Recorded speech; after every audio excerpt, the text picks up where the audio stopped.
afternoon, brothers. Isa sa mga tanong na itinexamin kaninang umaga lang is ano po ang tawag sa maliit na alon? So, honestly, since very timely yung tanong niya dahil pa-summer na ngayon, so madaming pumupunta sa beach.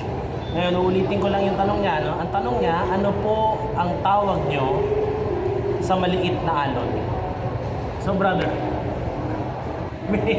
may naiisip ka ba na magandang tawag sa maliit na alon? Kasi kung gagamitin mo yung salitang maliit na alon, parang masyado siyang mahaba.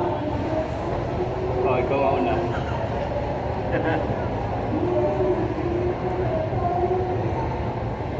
Sige, ako na mauna. Sige.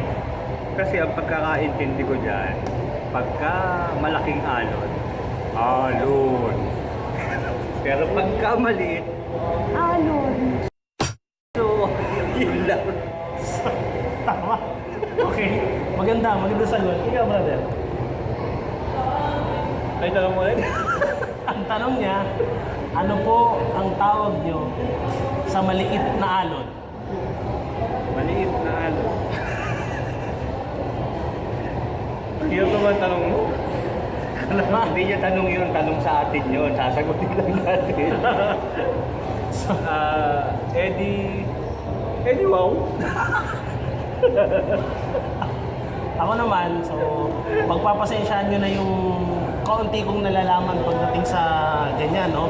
Brother, anong tawag mo pag yung alon lumaki? Alon. Tidal wave. Tidal wave o kaya pwede siyang, yung sa Japanese, ano bang term yun? Tsunami. Tsunami. So ako naisip ko, kapag maliit yung alon, pwede natin siyang tawaging tsunano.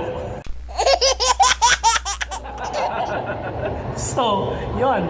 Yun yung posibleng tawag sa maliit na alon. So, sana nasagot namin yung tanong na itinexamin. Okay? Bye!